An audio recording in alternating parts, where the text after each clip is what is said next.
দেখছেন এক একা আবার সবগুলো কাটতেছে, টুরে টুরে করতেছে। কারণ মিশিয়ে করলে এগুলো খাইতে একটু ভালো লাগে না। অনেকে আবার যারা যাদের দাঁত নাই তারা কিন্তু আবার মিশিয়ে পছন্দ করে। আমি আবার পছন্দ করি আপনার বটি দিয়ে কাটাকুটি বেশি পছন্দ করি। এখানে কেউ অবসরে হয়ে বসে আছে, খেলোয়াড় বল খেলে আসছে। এখানে কেউ বসে আছে মন খারাপ করে, এখন লেট হয়েছে কেন। এখানে আরেকজনে দেখতেছেন ঘাড়ি চালাতেছে আর খাইতেছে। তাদের কত শান্তি, কাঁচাও খাবে ফাঁকাও খাবে। দেখছেন এখানে আরেকজন শান্তি মতো বসে আছে। তারা সব খেলোয়াড় একে একে সব সকালবেলা ক্যারাম বোর্ড খেলছে। এখন আবার ফুটবল খেলছে স্কুল মাঠ থেকে। এখন আবার সবাই বাসা চলে আসছে খাওয়ার জন্যে। ওই যে দেখেন একজন প্রফেসর বসে আছে।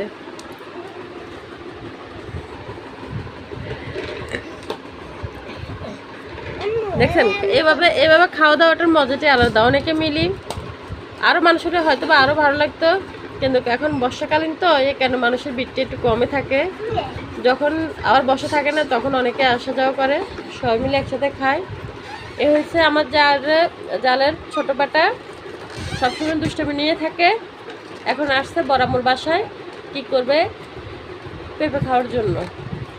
দেখছেন ওর নাম হয়েছে ফারহান, পরে দুষ্ট ছেলে। ফারহান একটু কথা বলো তো, হাই বলো। ফারহান এ হয়েছে ফারহান, এ হয়েছে ফাহিম, দুইটাই চাচাতো জানতো ভাই।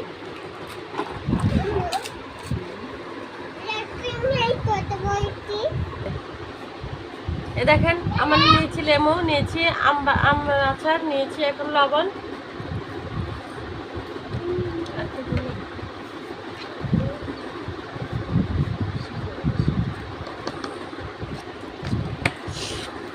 বাবা এর পাশে আসো। দেখেন যখন মাখে তখনই মনে হয় মুখে একটু পানি চলে আসে, মানে চাপ চলে আসে। কি করবো, কারণ টক জিনিসটা সবারই পছন্দ। খাইবেন নি? খাইলে আইয়েন, ভিডিও করতেছি আইয়েন।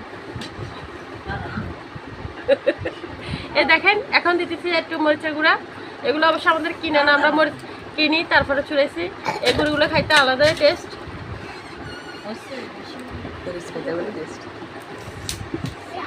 খাইছা আরো কয়টা দিন না হয় একটু জাল কম হবে। দেখেন আমার শাশুড়ি চলে আসছে, কারণ উনিও টক খাইতে খুব পছন্দ করে।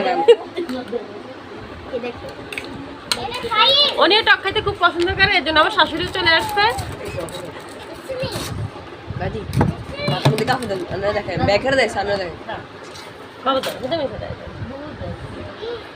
প্রথমে আমি একটু টেস্ট করে দেখি কেমন হয়েছে। বললেন আপনার আমার ছেলে আলহামদুলিল্লাহ।